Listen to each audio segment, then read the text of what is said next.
최근에 얼마 전에 오신 분 중에 BC에서 7년을 살다가 영주권 인제 오신 거예요? 여기민에 대한 생각은 여기민이 다시 지상으로 돌아갔다고요? 돌아간다.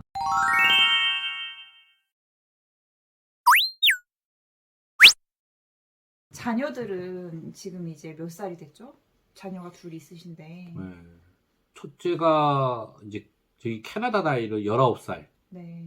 둘째가 이제 16살. 그러면 첫째는 그레이드 12를 졸업을 했겠네요.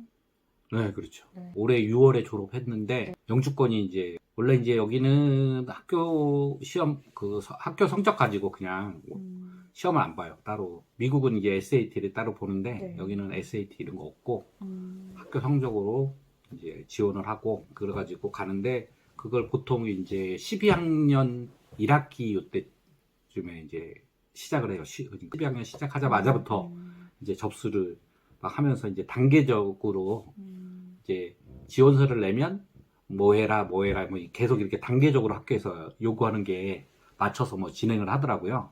네. 근데 이제 그때 당시에는 영주권이 이제 아예 언제 나올지도 모르고 있는 상태여서 네. 고민을 좀 하다가 그냥 뭐 1년 쉬었다 가기로 이렇게 그때 당시 그래도 다행히 이제 6월에 나와가지고 그러니까 영주권이 나오기 전이라서 지원을 못했는데 이제 지금 이제 지원을 하고 있는 하고 있는 거죠. 시점이네요. 그 전에는 이제 영주권이 또 없다 보니까 원래 여기는 15세가부터인가 이 아르바이트를 할 수가 있는데 네. 아르바이트도 못하고 뭐 사실은 아무것도 못했으니까 1년 정도 쉬면서 뭐 그런 것도 해보고 네. 경험도 하고 그래요. 사실은 돈도 좀 벌어봐야 돈 벌기 얼마나 힘든지 본인도 이제 그런 거 좀 느껴봐야 된다 그런 네. 것도 있었고 그래서 뭐 좋은 기회다 생각해요. 긍정적으로 생각하기로 했어요. 네. 그러면 영주권이 나오시고 나서 자녀 둘을 다 아르바이트를 시작한 거네요. 그렇죠. 정말 영주권이 있기 전과 후가 많이 달라지네요. 많이 달랐어요. 일단은 영주권 카드 보고 갔을 때 되게 진짜 기분이 좀 뭉클하더라고요. 네. 워낙 그랬던 것 또 같아요. 오래 걸리셨고 네. 5년 넘게 사시면서 캐나다의 장점은 뭐라고 생각하세요? 제가 이제 느끼는 장점은 한국에 비해서 기회가 좀 많다. 여기는 열심히 무언가를 하면 목표가 달성될 수 있는 확률이 훨씬 높다. 한국에 제가 거의 50년에 가까이 살았잖아요. 네.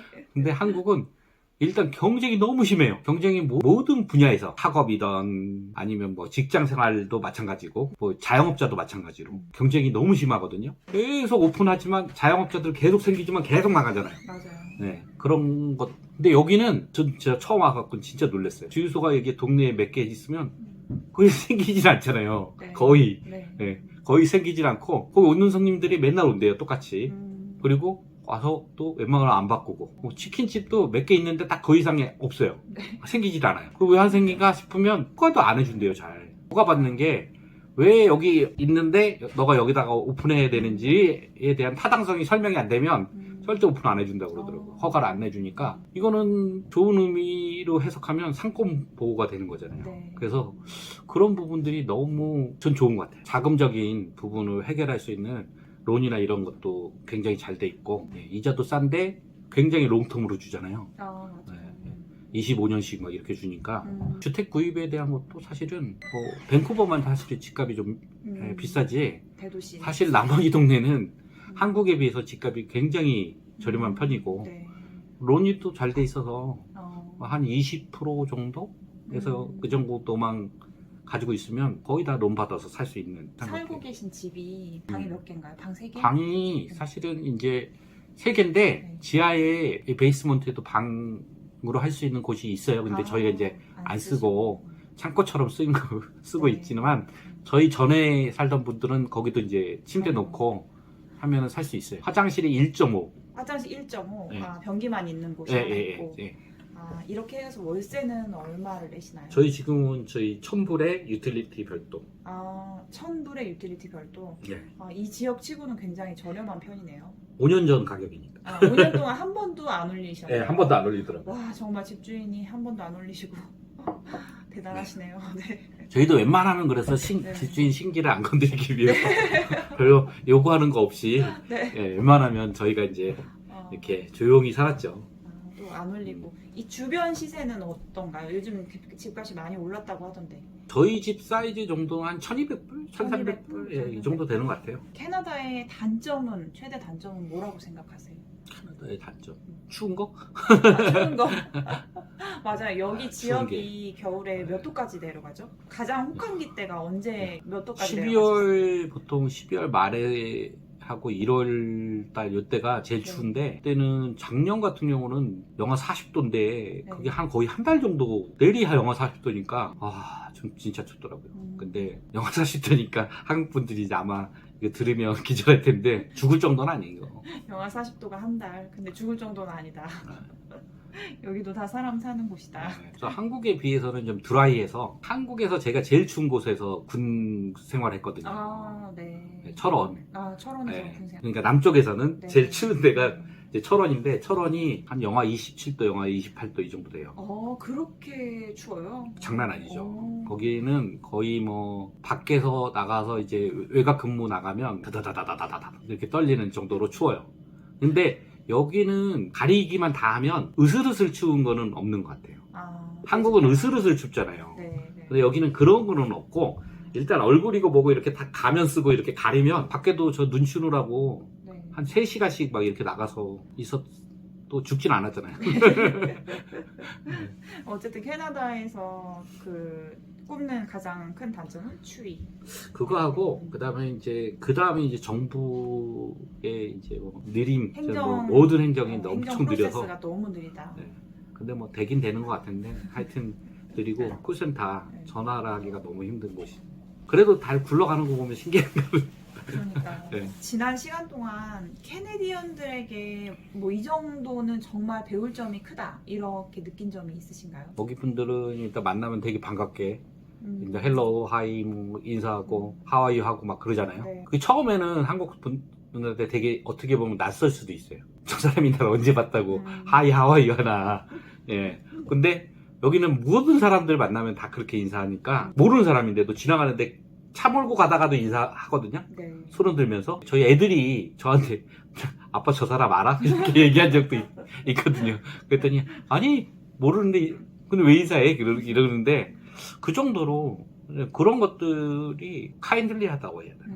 네, 동양 사람들은 가격 비교도 하고, 근데 여기 사람들은 전혀 안 그래요. 좀 여유롭다고 해야 되나? 사실은 그 사람들이 진짜 여유로워서 여유로운 건 아니더라고요. 네, 금전적으로 그렇게 막 이렇게 여유롭진 않아도 그냥 삶의 자체가 그냥 여유로운, 역사적으로도 좀 항상 뭔가 여기는 있었고, 돈이 없으면 정부에서 돈을 주고, 네. 정부에서 돈 받아본 거 저 한국에 48년 살아도 한 번도 못 받아봤거든요. 네. 네? 정부에서 내 통장에다가 돈 꼽아준, 이렇게 돈을 탁 입금시켜준 거를 여기 캐나다에서 처음 받아봤어요. 깜짝 놀랐죠, 처음에. 왜 정부에서 왜 돈을 이렇게 꼽아줘? 그래서 와이프한테 물어봤더니, 뭐 그거 뭐 환급 들어온 거라고. 그리고 뭐 여기는 수시로 뭐 그런 것들이 갑자기 들어오잖아요. 현금으로. 맞아. 한국은 요즘 뭐 이제 그래도 요즘 들어서 지역화폐다 뭐 이런 얘기도 있긴 하지만, 그런 게 얼마 안 됐고, 제가 이제 살 때는 네. 거의 받아본 적이 없어서, 세금은 내지만 정부에서 뭘 받아본 적은 없었기 때문에 그런 게 있어서 그런지 항상 사람들이 좀 여유롭고, 그리고 불만이 좀 적은 것 같아요. 사실 정부가 제가 봐서는 연방도 그렇고 주정부도 그렇고 사실 별로 잘 하지 못하거든요. 네. 근데 이 사람들은 조금 불평을 하지만 그냥 만족하고 살아요. 그냥 그게 그래서 행복지수가 높은 건지. 캐나다가 행복지수 되게 높은 나라 중에 하나잖아요. 몰랐어요, 그건. 높은 나라 중에 하나예요. 캐나다에 살면서 가장 좋았던 때. 저 영주권 나왔을 때가 제일 좋았던 것 같아요. 그리고 영주권 나와 후에 BC로 10일 동안 여행 갔을 때. 영주권 나온 후에 갔어요. 여행을 예. 갔을 때. 예. 캐나다에 살면서 가장 힘들었던 때는 언제였었나요? 초반에, 그러니까 저도 와서 정착하면서가 제일 힘들었던 것 같아요. 사실은 일단은 너무 모르고 다 모르고, 네. 그 다음에 이렇게 도와주는 사람도 없었고, 네. 아무도 없었고, 여기 한국 분들이 좀 있긴 했었지만 벌써 이제 오래된, 이미 그런 정책 이미 너무 오래 잊혀져가지고. 오래 살아다 보니까 자기가 뭐 그때 뭐 했지 이런 거에 대한 기억이 가물가물한 상태의 사람들이다 보니까. 네, 근데 처음 이제 적응하고 아, 이 정도 시점에 내가 여기서 살만하구나 이걸 느꼈을 때는 어느 정도 됐을 때? 한 1년 지났을 때? 네, 그렇죠. 한 1년 정도 지나고 애들도 처음에는 힘들어 했었거든요. 아. 아무래도 학교에 한국 애들이 거의 아예 없을 정도 있었고 교우관계 이런 것도 네. 나중에 이제 한참 뒤에 하는데 그런 게 좀 힘들었던 것 같더라고요. 네. 현재 여기 배틀포드 한인 회장님으로 역임하고 계신데 배틀포드의 한인은 얼마나 될까요? 거의 한 100여 분 된 정도? 100여 분. 소도시지만 한인들이 꽤 많이 계시네요. 네, 네. 그렇죠. 네, 여기 한인분들은 주로 어떤 이유로 여기에 지금 살고 계시나요? 비즈니스 하시는 분들이 있고 그다음에 영주권 때문에 사업을 하시는 분들이 있고 그다음에 영주권을 진행하시는 그렇죠. 분들 이렇게 두 딱히 가지로 두 부로 거의 나눠진다고 볼 수 있어요. 네. 한인회에서 하는 일들은 어떤 게 있을까요? 처음에 만들 때의 취지가 여기 와서 이제 구원의 손길을 필요로 하시는 분들에게 이제 좀 정보, 사실 정보만 있어도 굉장히 맞아요. 도움이 되잖아요. 맞아요. 네, 그래서 처음에는. 정보도 좀 드리고 제가 시간이 되면 처음에 이제 예전에 시간이 좀 많아서 직접 가갖고 막 도움도 많이 드렸었어요. 이삿짐도 날라주시고. 이삿짐도 날라들고 그다음에 뭐 어디 예를 들어서 면허증 만들러 가는데 이제 그런 것도 좀 가갖고 도와드리고 이제 우선 자동차 보험도 해야 되는데 뭐 어떤 거를 해야 되는지에 대한 부분들 차량 같은 경우도 이제 필요한 부분들 이제 여기 동네에 맞춰서 그런 것들 또 도움 드리고 뭐 그랬던 것 같아요. 네.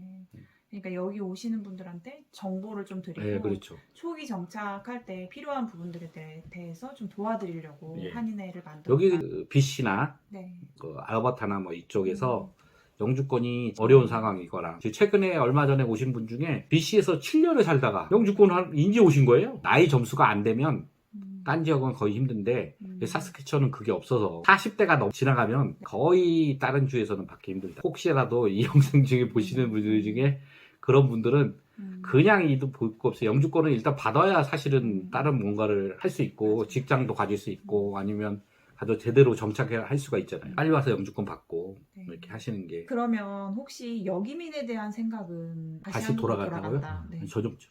전혀 없으시고. 네. 그러면 이민을 지금 계획하고 오려고 하시는 분들에게 해주고 싶은 말씀이 혹시 있으신가요? 어떤 목적이 뚜렷하게 있어야 되는 것 같아요. 그러니까 저처럼 이게 자녀 교육이나든가 노후에 대한 부분들, 이게 저소득에 대한 부분도 굉장히 잘 돼 있는 것 같아요. 제가 처음에 와서 저소득이었거든요. 뭔가 이게 그 소득에 대한 보상을 없는 사람들은 지원을 해서 채워주고 많이 번 사람들은 세금을 많이 가져가는 차일드 베네핏이 거의 처음엔 거의 1,000불 가까이 나왔어요.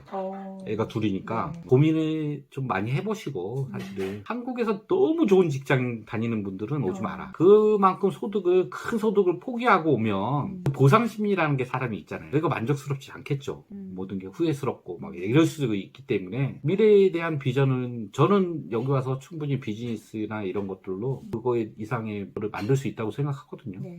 그런 시스템이 워낙 잘 돼 있고 전략적으로 좀 하면 2세들을 위해서는 좋다. 캐나다 오기 직전으로 돌아가서 이제 고민을 다시 해본다면 또다시 캐나다로 오고 싶으세요? 아니면 혹시 다른 나라로? 아니면 안 오겠다? 호주가 이민되면 호주로 간다. 호주가 열리면 호주로 간다. 네. 그렇지만 날씨가 왜 거기 가는 이유는 날씨가 너무 좋아서 추운 날이 아예 없어요. 맞아요. 그렇지 않으면 캐나다로 와야 되겠죠. 호주로 갈 수 없다면 캐나다로 나는 다시 오겠다. 네. 이민을 고민하시는 분들한테는 이민을 추천한다. 그리고 또 부모의 입장으로서 만약에 내 아이가 지금 20살이 넘어서 독립을 했는데 혼자 이민을 하겠다라고 한다면 추천을 하시겠어요? 글로벌 시대에 맞춰서 캐나다로 온다는 거는 미국을 포함한 여기서 교육을 받지만 여기서 유니버시티하고 미국으로 진출할 수도 있거든요. 그런 기회들이 어마어마하게 크죠. 그러면 마지막으로 그런 자녀들이 이제 해외로 이민을 가고 싶다고 했을 때 부모의 입장으로서 부모님들은 걱정을 하실 수도 있잖아요. 그런 부모님들께 부모로서 해주고 싶은 말은? 저는 저희 부모님이 저희 어머니는 좀 걱정을 하시는데 아버님은 해외에서 자리 잡는 것도 나쁘지 않다. 저도 그렇게 생각해요. 제 친구들 중에도 하와이에 교수하고 있는 친구도 있고 시카고에 가 있는 친구도 있고 뭐 워싱턴에 가 있는 애들도 있고 되게 많아요. 그런 것처럼 이렇게 계속 좀 글로벌하게 진출해야 된다. 오히려 한국도 더 발전할 수 있다. 걱정하지 마시라. 충분히 그럴 수 있는 역량이 된다. 오랜 시간 동안 인터뷰 해주셔서 정말 감사드리고 지금까지 배틀포드 한인 회장님이셨습니다. 네, 감사합니다.